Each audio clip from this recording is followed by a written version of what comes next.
समुत्कर्ष समिति से जुड़ी सभी जानकारियां प्राप्त करने के लिए हमारे YouTube चैनल समुत्कर्ष समिति को अवश्य सब्सक्राइब करें।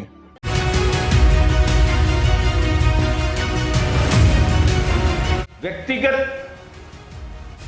तपस्या को पूरा करना, व्यक्तिगत प्रतिज्ञा को पूरा करना, व्यक्तिगत हितों को पूरा करना, यह धर्म नहीं होता है। उनकी धर्म की, व्यक्तिगत धर्म की रक्षा का परिणाम अशुभ, कृष्ण के प्रति अपने सुख दुख को समर्पित करके वो जैसा कहे वैसा करने का प्रयत्न हम सब लोगों को करना चाहिए। समष्टि धर्म ही सर्वश्रेष्ठ धर्म है। उसकी अनुपालना में बाकी सब प्रकार के धर्म छोड़ देने पड़े। अपने मोह के बंधन जो जगह जगह पर खड़े हो गए हैं, उन सब मोह के बंधनों को भी तोड़ना होगा। युधिष्ठिर, ध्यान से सुनो मेरी बात। तुम्हें जिस धर्म राज्य का अधिपति चक्रवर्ती सम्राट बना करके स्थापित किया गया था, क्या वो राज्य तुम्हारा था? क्या समष्टि की रक्षा के लिए, प्रजा की रक्षा के लिए, उसके भरण पोषण के लिए तुम्हें चक्रवर्ती सम्राट नहीं बनाया गया? क्या वो तुम्हारी संपत्ति है? न तो तुम उसका भोग करने के लिए पैदा हुए हो, न तुम उसका त्याग करने के लिए पैदा हुए हो। इसका तुम्हें कोई अधिकार नहीं है। तो किस बूते पर तुमने उन सबको दांव पर लगा दिया? मैं जान रहा हूं वहां षड्यंत्र है, मैं जान रहा हूं वहां अशुभ परिणाम है, मैं जान रहा हूं वहां सर्वनाश है। उसके बावजूद भी मैं उससे पीछे नहीं हट रहा।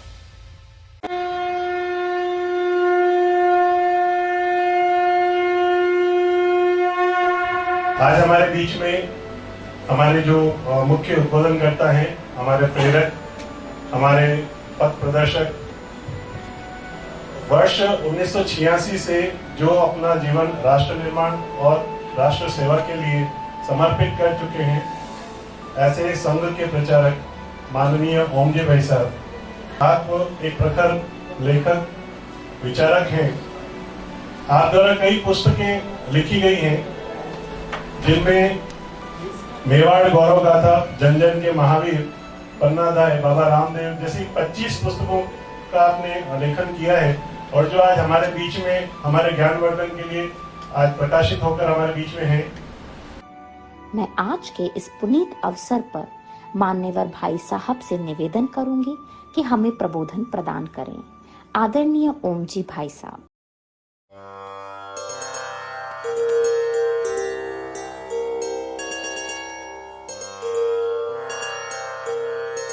हिंदू भूमे सुरक्षार्थ केशवेन विनिर्मितम् यं संघपोषितं येन गुरुं तं प्रणमाम्यहम्।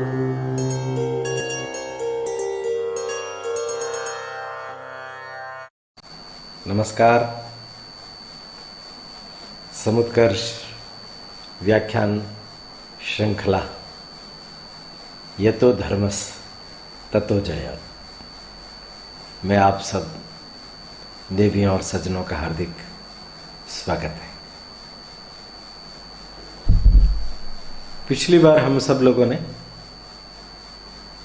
पांडवों के वन गमन के प्रकरण को सुना था।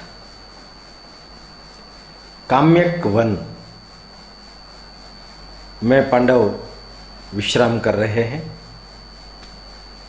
अक्षय पात्र के द्वारा उन सब लोगों का भरण पोषण हो रहा है।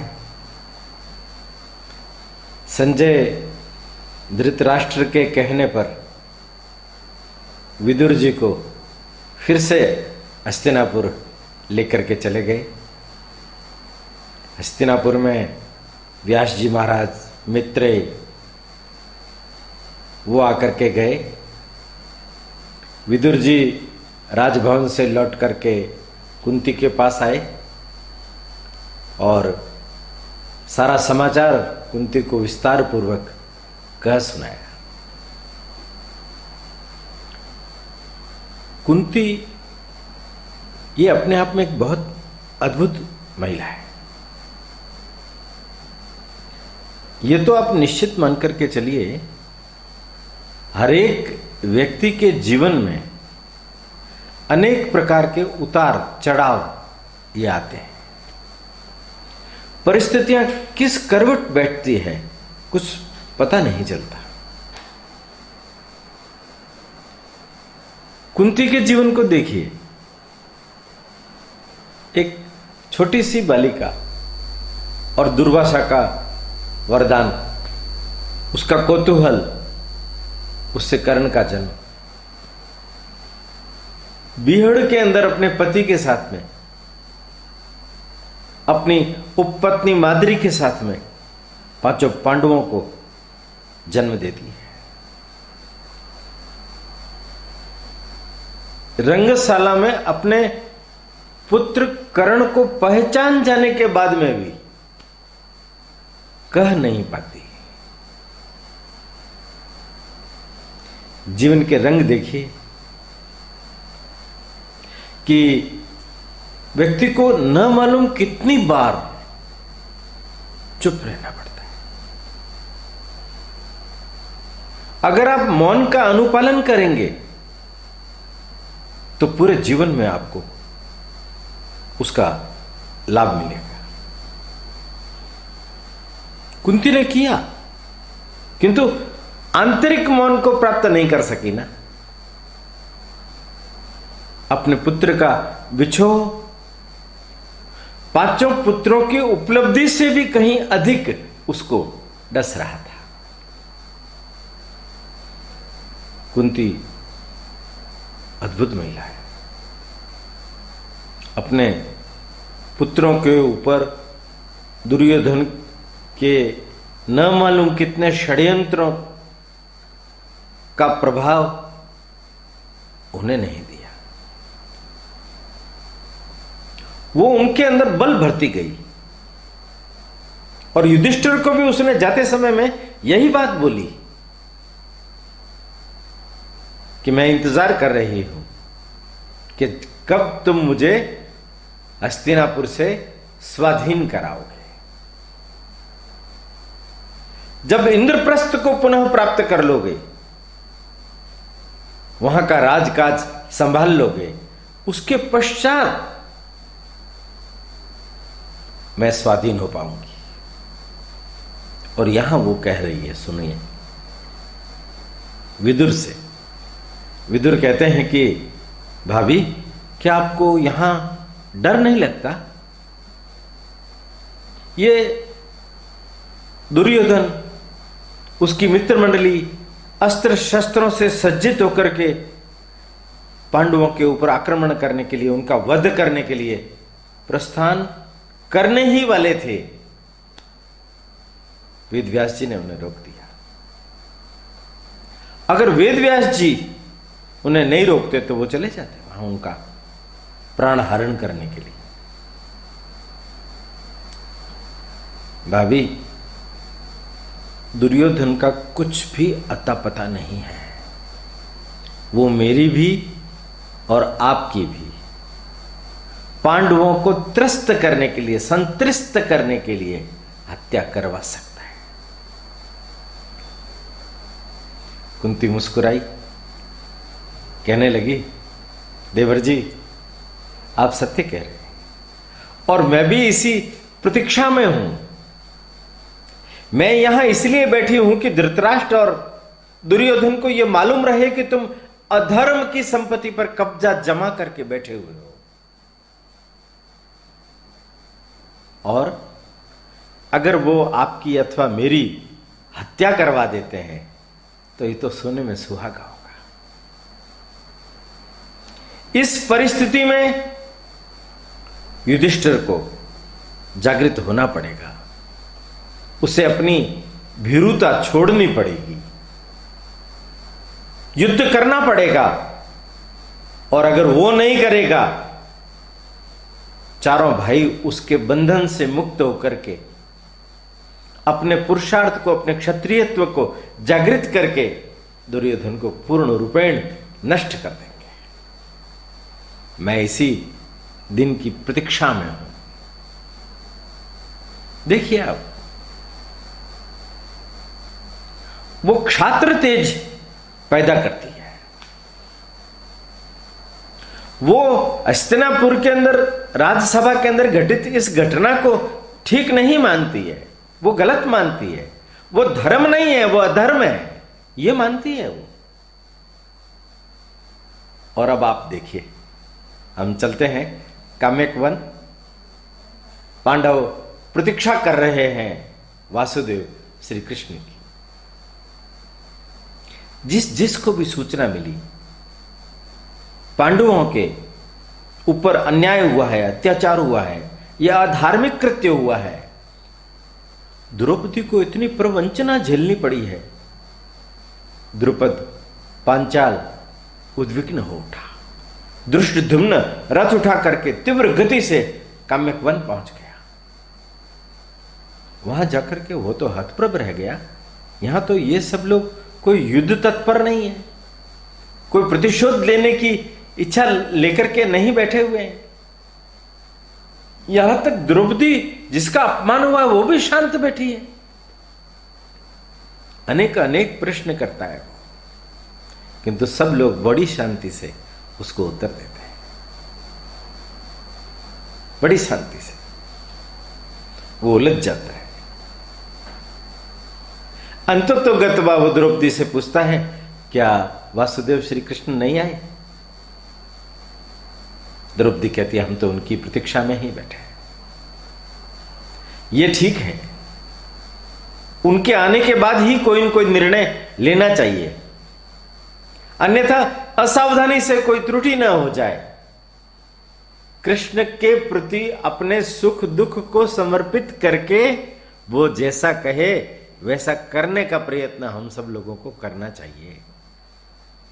द्रौपदी ने धृष्टद्युम्न की इस भक्ति उक्ति को सुनकर के आश्चर्य भी। वो धृष्टद्युम्न है, अग्नि में से पैदा हुआ, साक्षात अग्नि का ही प्रतीक है। वो इतने शांत चित्त से कृष्ण के प्रति इतना अस्वस्थ है। आगे कृष्ण, समाचार मिल गया, साल्व ने आक्रमण कर दिया था द्वारिका पर, इसलिए कृष्ण वहां उलझ गए। उसको परास्त करके, द्वारिका को बचाकर, सुव्यवस्थित करके, और फिर त्वरित गति से वो काम्यक वन आ गए। सब प्रतीक्षा कर रहे थे। सबसे अधिक कृष्ण की सखी, और आते ही वो फूट पड़ी। अंतःकरण का जो लावा था, दावानल था, भभक करके उसकी आंखों में से बाहर आ गया। उसकी जिह्वा ने भी अपने द्वार खोल लिए। कब तक सहन करती रहूंगी केशव? इतना भयंकर अन्याय अत्याचार मेरे ऊपर हुआ, कोई बचाने वाला नहीं। रो रही है। धर्मराज, युधिष्ठिर, भीम, अर्जुन, नकुल, सहदेव जैसे श्रेष्ठतम क्षत्रिय, संपूर्ण दुनिया में जिनकी वीरता के डंके बजते हैं, वे अपनी पत्नी की रक्षा नहीं कर सके। वे अपने पत्नी का इतना भीषण तप अपमान सहते, अपने पैर के अंगूठे से धरती को कुरेदते रहे। वो मुझे काम भोग का आमंत्रण दे रहे हैं, वो मुझे निर्वस्त्र कर रहे हैं। ये निस्तेज होकर के गर्दन लटकाए हुए बैठे हैं। यहां तक भीष्म पितामह, द्रोणाचार्य, कृपाचार्य जैसे श्रेष्ठतम धर्मज्ञ भी वहां शांत बैठे हैं। केशव, कोई मुझे सहायता करने की स्थिति में नहीं। कृष्ण जरा आक्रोशित हो उठते। वे कहते हैं, कृष्ण, मैं जानता हूं वहां जो कुछ भी हुआ वो एक आतताई का अत्याचार था। अगर मैं वहां होता, शिशुपाल की तरह सारे धरात्र राष्ट्रों का नाश कर देता। अभी भी मुझे धर्मराज यदि अनुमति दे तो मैं हस्तिनापुर जाकर के उनको सबक सिखा करके आ सकता हूं। युधिष्ठिर एकदम त्वरित गति से बोले, नहीं वासुदेव, नहीं, मुझे मेरे धर्म का पालन करने दो। तुम्हारा धर्म क्या है? क्या अपनी पत्नी का अपमान होते हुए देखना, यह तुम्हारा धर्म है? तुमने जो कुछ भी किया वो गलत किया, वह अधर्म है, धर्म नहीं है। तो धर्म क्या है वासुदेव? क्या मैं अपने पितृव्य की आज्ञा का पालन नहीं करूं?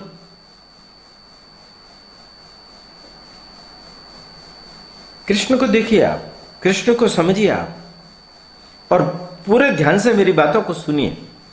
कृष्ण क्या कहते हैं? तुम जब हिमालय से लौट करके आए अपने 5 छोटे भाइयों के साथ, मां के साथ, तब तुमने तुम्हारे पितृव्य को देखा, उनके प्रेम को नहीं देखा, उनके आतंक को देखा। तुम भयभीत हो गए।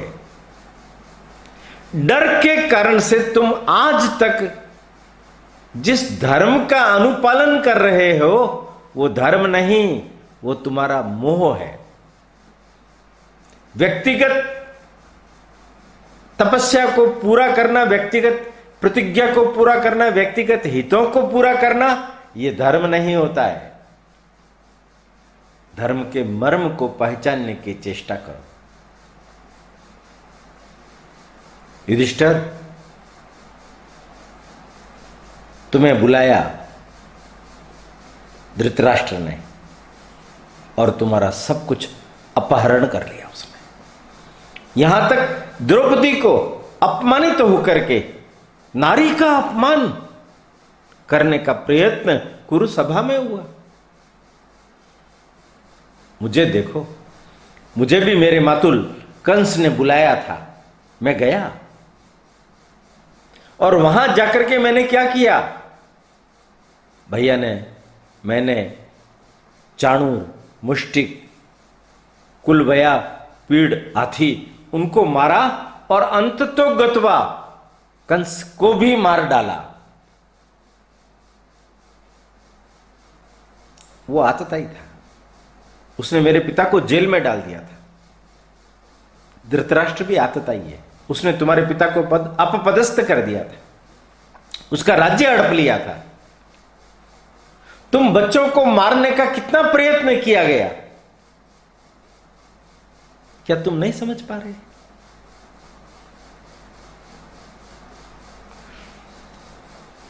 जैसे भीष्म पितामह कह रहे हैं कि धर्म का सूक्ष्म रूप होता है, न तो भीष्म पितामह उस सूक्ष्म रूप को पहचान पाए और न ही तुम पहचान पाए।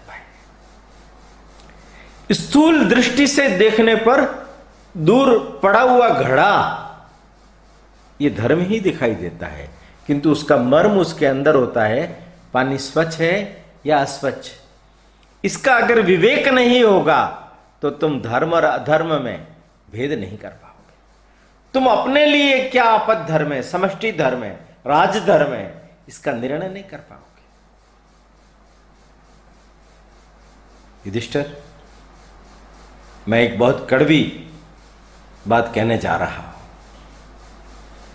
ये जो जिसको तुम पितामह कहते हो, उन पितामह को धर्मज्ञ मानते हो, वो तो साक्षात धर्म के तत्व हैं। किंतु मैं क्या बोलता हूं उसको ध्यान से सुनो। पितामह ने धर्म का कभी भी पालन नहीं किया।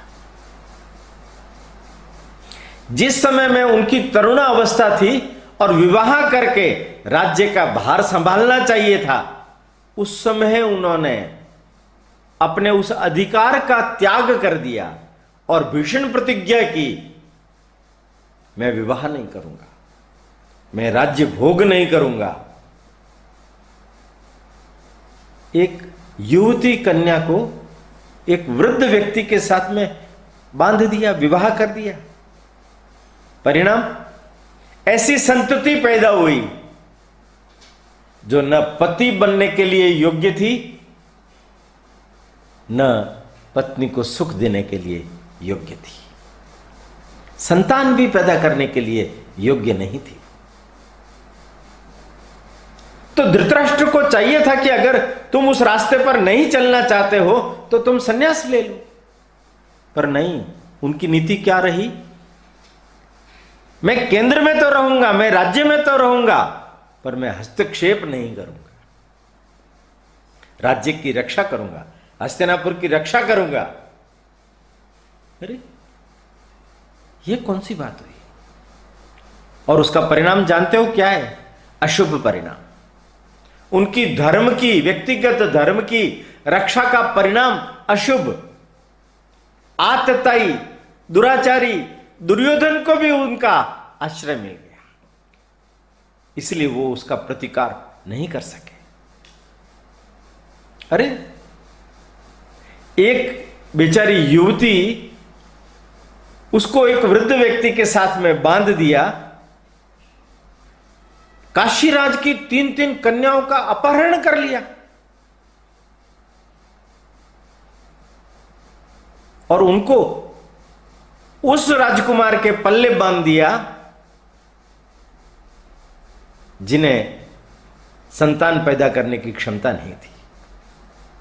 तत्पश्चात उनकी इच्छाओं के विरुद्ध नियोग के द्वारा जो पुत्र पैदा किए गए, उन पुत्रों की स्थिति भी तुम जान रहे हो। क्या यह नारी का अपमान नहीं है? अपनी व्यक्तिगत प्रतिज्ञा, व्यक्तिगत आकांक्षा, अपने व्यक्तिगत धर्म की अनुपालना, यह मोह है युधिष्ठिर, यह मोह है। अपने विवेक को जागृत करो। धर्म और अधर्म के बीच में जो सूक्ष्म रेखा है उसको पहचानो, तदनुरूप धर्माचरण करो। भीम ने बीच में चुटकी ली, कहने लगे, कृष्ण तुम पितामह पर आरोप लगा रहे हो कि उन्होंने अपहरण करके नारी का अपमान किया है, तो तुमने भी तो रुक्मिणी का हरण किया है, क्या यह हरण नहीं है? कृष्ण मुस्कुराए, कहने लगे, मध्यम अखाड़े से जब फुर्सत मिल जाए तो थोड़ा व्याकरण भी सीख लिया करो। अपहरण और हरण में अंतर है। रुक्मिणी के पिता और उनके भाई उसके ऊपर अत्याचार कर रहे थे, जोर जबरदस्ती जरासंध के कहने पर शिशुपाल के साथ विवाह करने की जबरदस्ती कर रहे थे। उसकी इच्छा किसी और वर को प्राप्त करने की थी। मैंने रुक्मिणी का अपहरण नहीं, हरण किया, और इसलिए किया उन्हें इन सब से मुक्त कर दो। क्या उसे जीने का हक नहीं है? क्या उसकी इच्छा का कोई महत्व नहीं है? भीम फिर बोले, रुक्मिणी का तो हरण आपने उसकी इच्छा की पूर्ति के लिए कर लिया, सुभद्रा की तो इच्छा नहीं थी, फिर आपने उसका हरण क्यों करवाया? मैंने उसका हरण उसकी इच्छा जानने के लिए करवाया, और उसकी इच्छा जान लेने के बाद ही अर्जुन के साथ उसका विवाह करवाया। किंतु युधिष्ठिर, हमें यह चीज विचार करनी होगी कि भले ही ये तुम 13 वर्ष तक अपना निजी धर्म का पालन कर लो, किंतु 13 वर्ष का अज्ञातवास समाप्त होने के बाद तुम्हें दुर्योधन और हस्तिनापुर से युद्ध करना होगा। सबके चेहरे पर प्रसन्नता आ गई। युधिष्ठिर का चेहरा बुझ गया। मैं प्रतिशोध नहीं ले सकता, मैं प्रतिकार नहीं कर सकता, मैं युद्ध नहीं कर सकता। मुस्कुराए कृष्ण, कहने लगे, युधिष्ठिर, क्या तुम ऐसा मानते हो कि ये जो तुम्हारे भाई है ये तुमसे विद्रोह कर दे? क्या तुम ऐसा मानते हो कि तुम्हारा क्षत्रिय धर्म खतरे में पड़ जाए? क्या राजधर्म, क्या समष्टि धर्म, उसका कोई महत्व नहीं होता? युधिष्ठिर, ध्यान से सुनो मेरी बात। तुम्हें जिस धर्म राज्य का अधिपति चक्रवर्ती सम्राट बना करके स्थापित किया गया था, क्या वो राज्य तुम्हारा था? क्या समष्टि की रक्षा के लिए, प्रजा की रक्षा के लिए, उसके भरण पोषण के लिए तुम्हें चक्रवर्ती सम्राट नहीं बनाया गया? क्या वो तुम्हारी संपत्ति है? न तो तुम उसका भोग करने के लिए पैदा हुए हो, न तुम उसका त्याग करने के लिए पैदा हुए हो। इसका तुम्हें कोई अधिकार नहीं है। तो किस बूते पर तुमने उन सबको दांव पर लगा दिया? क्या मैंने शिशुपाल को इसलिए मारा? क्या हमने जरासंध जैसे आतताई अत्याचारी राजा को इसलिए मारा कि तुम उस समष्टिगत धर्म का अनुपालन न करके व्यक्तिगत धर्म के मोह में फंस जाओ? यह तुम्हारा मोह है। नकुल बोल पड़ा बीच में, कहने लगा, मैं एक बात की ओर सब लोगों का ध्यान आगाह कर देना चाहता हूं। क्या 12 वर्ष के बाद में 1 वर्ष का अज्ञातवास और उसके बाद में यदि पितृव्य ने आज्ञा दे दी फिर से द्यूत खेलो, और हार जाने के बाद में फिर वही 12 वर्ष और 1 वर्ष, फिर वही द्रौपदी का अपमान, क्या आप उसे दोहराने के लिए उद्यत हैं? क्या आपकी मनसा फिर से यही है? क्या धृतराष्ट्र के कहने पर आप फिर से द्यूत नहीं खेलोगे क्या? उत्तर देते नहीं बना। युधिष्ठिर को उत्तर देते नहीं बना। कृष्ण ने कहा, नहीं, यह कदापि नहीं होगा। हमें युद्ध करना ही होगा। हमें हमारा धर्म राज्य फिर से प्राप्त करना होगा, और धर्मराज, यह आपकी कसौटी है। आप यह मत मानिए, ये जो भाई आपकी आज्ञा के अधीन होकर के जिस अग्नि परीक्षा में से निकल करके बाहर आए हैं, बार बार इनको परीक्षा के लिए विवश मत कीजिए। आपको युद्ध करना होगा। सबके चेहरों पर प्रसन्नता छा गई। तब कृष्ण ने कहा, आगे की योजना के बारे में ठीक से विचार कीजिए। 12 वर्ष का लंबा समय है। साधना कीजिए, शक्ति अर्जन कीजिए, अपनी मनस्थिति को ठीक कीजिए, अपने स्वधर्म को पहचानिए। समष्टि धर्म ही सबसे बड़ा धर्म होता है। उस धर्म के अनुपालन में ही हम सब लोगों का और समस्त जनता का भला है। इस धर्म राज्य की संस्थापना के लिए ही हमने उपक्रम किए थे, आगे भी हमें उपक्रम करने पड़ेंगे। सुभद्रा बोली, भैया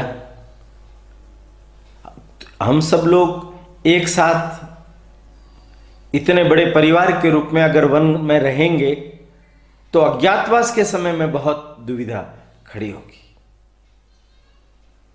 अर्जुन ने कहा यह एकदम ठीक है, इसलिए तुम कृष्ण के साथ में द्वारिका चली जाओ।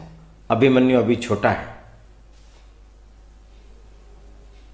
सब थोड़े इधर उधर होने के बाद इस निर्णय पर पहुंच गए कि अन्य महिलाएं अपने पुत्रों के साथ में अपने अपने पियर चली जाए। धृष्टद्युम्न आए हुए थे, इसलिए द्रौपदी ने भी अपने पुत्रों को धृष्टद्युम्न के साथ भेजने का निर्णय किया और उसने कहा मैं अपने पियर नहीं जाऊंगी। और उसके दो कारण हैं। पहला कारण, मुझे मेरी मां कुंती ने यह आज्ञा दी है कि इन पांचों का ध्यान रखना, इन पांचों में एकत्व बनाए रखना, इन पांचों का सब प्रकार का संरक्षण करना, ये तुम्हारा काम है।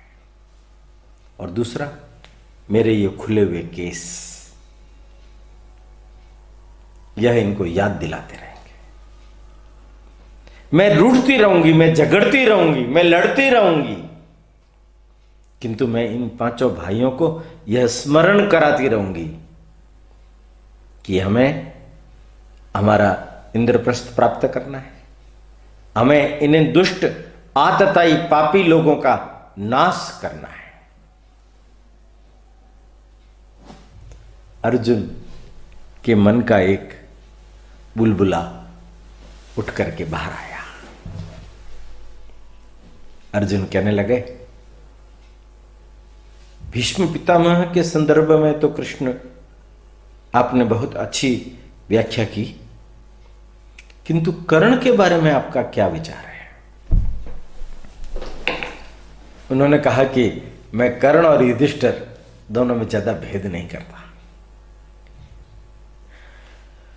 कर्ण को भी अपना व्यक्तिगत धर्म प्रिय है। नित्य प्रातः काल गंगा नदी में खड़े होकर, यमुना नदी में खड़े होकर सूर्य की उपासना करता है। तत्पश्चात याचकों को दान देता है। इस कृत्य के कारण वो अपने आप को दुनिया का सबसे बड़ा धर्मात्मा मानता है वो। और राज्यसभा के अंदर जाकर के उसके कुत्सित इरादे प्रकट होते हैं और द्रौपदी के अपमान को भुला ना पाता है और वो उसको अपमानित करने की चेष्टा करता है। दुर्योधन का साथ देता है, दुशासन का साथ देता है, अधर्म का साथ देता है, तो वो अपने धर्म को पहचान नहीं पा रहा। समष्टि धर्म ही सर्वश्रेष्ठ धर्म है। उसकी अनुपालना में बाकी सब प्रकार के धर्म छोड़ देने पड़ेंगे। अपने मोह के बंधन जो जगह जगह पर खड़े हो गए हैं, उन सब मोह के बंधनों को भी तोड़ना होगा। मैंने कभी भी अपने मोह के बंधन को स्वीकार नहीं किया है धर्मराज। धर्मराज कहने लगे, हे केशव, आपने जो कुछ कहा है वो मेरे मन में ठीक ढंग से स्पष्ट होने लगा है। मैं मानता हूं कि शायद ये जो पांचाली और भीम मुझे कह रहे हैं कि सारे झगड़े की जड़ मैं ही हूं, वस्तुतः वो सच है। ये मेरा मोह है जो मुझे पितृव्य की आज्ञा मानने के लिए अपने धर्म को प्रस्तावित करता है, जबकि ये धर्म नहीं है। मैं जान रहा हूं वहां षड्यंत्र है, मैं जान रहा हूं वहां अशुभ परिणाम है, मैं जान रहा हूं वहां सर्वनाश है। उसके बावजूद भी मैं उससे पीछे नहीं हट रहा हूं, किंतु अब मैं धर्म के मार्ग पर चलूंगा और 13 वर्ष के पश्चात फिर से धर्म की स्थापना का प्रयत्न हम सब पांचों भाई मिलकर के प्रयत्न करेंगे।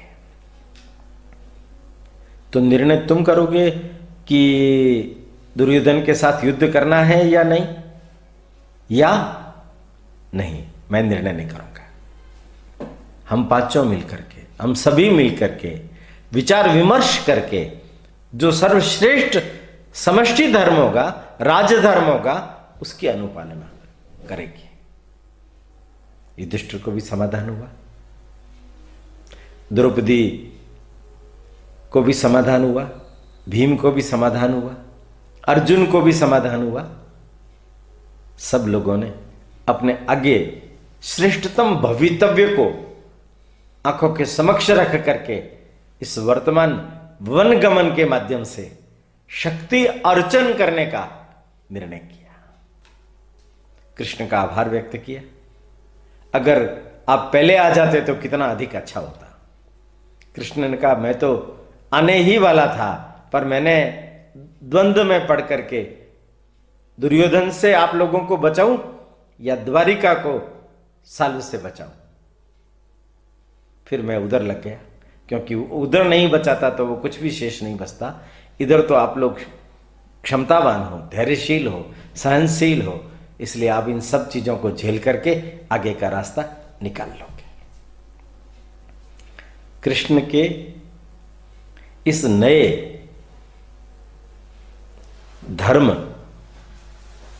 जिसको आसक्ति और विरक्ति के परे कहा गया, कृष्ण ने बहुत स्पष्ट स्वर में कहा, आसक्ति भी धर्म नहीं है, विरक्ति भी धर्म नहीं है। धर्म है इससे ऊपर उठना, मोह के बंधन से मुक्त होना, अपने कर्तव्य को पहचानना और समष्टि और राजधर्म को प्रधानता देते हुए अपने व्यक्तिगत प्रतिज्ञाओं का त्याग करना। यही जीवन का मर्म है, यही धर्म का मर्म है। इसको ठीक से पहचानिए, अपने विवेक का विकास कीजिए, इस 12 वर्ष के वनवास का लाभ लीजिए। यही बात मैं कहते हुए अपनी बात पूर्ण करता हूं। आगे की कथा अगले प्रकरण में हम सब लोग सुनेंगे। तब तक के लिए विश्राम, विराम। समुत्कर्ष समिति से जुड़ी सभी जानकारियां प्राप्त करने के लिए हमारे YouTube चैनल समुत्कर्ष समिति को अवश्य सब्सक्राइब करें। आप सभी का समुत्कर्ष समिति के प्रति यही स्नेह और आत्मीय भाव बना रहे। धन्यवाद।